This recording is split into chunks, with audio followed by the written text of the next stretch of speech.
भाजपा आराम में है, लेकिन क्या कांग्रेस का आराम हराम है? क्या मध्य प्रदेश के राज्यसभा चुनाव में भाजपा पूरी तरह निश्चिंत है? क्या कांग्रेस की एक सीट उतनी सुरक्षित नहीं है जितनी दिखाई दे रही है? क्या विधायकों का गणित कांग्रेस की टेंशन बढ़ा रहा है? क्या राजेंद्र भारतीय की सदस्यता जाने और निर्मला सप्रे के भाजपा खेमे में दिखाई देने से कांग्रेस का गणित बिगड़ गया है?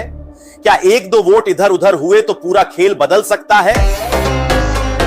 नमस्कार, मैं हूं आशुतोष शर्मा। आप देख रहे हैं राजधानी तक। दोस्तों, राजनीति में जो दिखता है वो सिर्फ एक हिस्सा होता है। असली कहानी पर्दे के पीछे लिखी जाती है। अगर आपने राजधानी तक को फॉलो नहीं किया है तो अभी फॉलो कर लीजिए, क्योंकि यहां हम आपको सिर्फ खबर नहीं, खबर के पीछे की राजनीति भी बताते हैं। दोस्तों, राज्यसभा चुनाव सामने है। उम्मीदवार तय हो चुके हैं। भाजपा ने अपने 2 उम्मीदवार मैदान में उतार दिए हैं। कांग्रेस ने अपना एक उम्मीदवार घोषित कर दिया है। पहली नजर में देखने वालों को लग रहा है कि मामला पूरी तरह साफ है। भाजपा की 2 सीटें, कांग्रेस की 1 सीट और कहानी खत्म। लेकिन राजनीति में सबसे बड़ा धोखा वही होता है जो पहली नजर में दिखाई देता है, क्योंकि असली राजनीति उम्मीदवारों की नहीं, गणित की है। और इस बार का गणित कांग्रेस की धड़कन बढ़ा सकता है। जरा विधानसभा का गणित समझिए।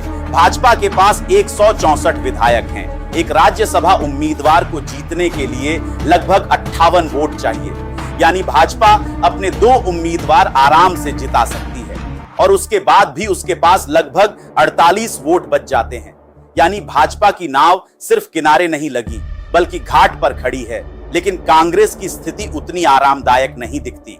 कागज पर कांग्रेस के पास 64 विधायक हैं, लेकिन राजनीति कागज पर नहीं चलती। राजनीति जमीन पर चलती है, और जमीन पर कहानी थोड़ी अलग दिखाई देती है। एक तरफ दतिया विधायक राजेंद्र भारती अब इस चुनावी गणित का हिस्सा नहीं है, यानी कांग्रेस का 1 वोट पहले ही तस्वीर से बाहर हो चुका है। दूसरी तरफ बीना विधायक निर्मला सप्रे का राजनीतिक रुख किसी से छिपा नहीं है। वह व्यवहारिक तौर पर भाजपा खेमे के साथ दिखाई देती है। यानी कांग्रेस के खाते में जो संख्या दिखाई दे रही है उस पर भी सवाल उठ रहे हैं, और यहीं से शुरू होती है कांग्रेस की असली टेंशन। कांग्रेस के पास संख्या है, लेकिन क्या पूरी संख्या उसके साथ है? यही सवाल भोपाल के राजनीतिक गलियारों में घूम रहा है।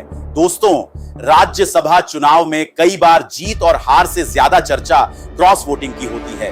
कई बार उम्मीदवार नहीं, विधायक खबर बन जाते हैं। कई बार परिणाम नहीं, मतदान का पैटर्न सुर्खियां बन जाता है। और यही वजह है कि इस चुनाव में कांग्रेस की एक गतिविधि पर नजर रखी जा रही है। अगर सब कुछ सामान्य रहा तो कांग्रेस अपनी सीट निकाल लेगी, लेकिन अगर 1-2 वोट भी इधर उधर हुए तो चर्चा परिणाम की नहीं होगी। चर्चा कांग्रेस की एकजुटता की होगी, चर्चा संगठन की होगी, चर्चा नेतृत्व की पकड़ की होगी। और राजनीति में कई बार हार से ज्यादा खतरनाक संदेश होता है। सीट हारना एक घटना होती है, लेकिन अपने वोट बचाने के लिए संघर्ष करना एक संदेश होता है।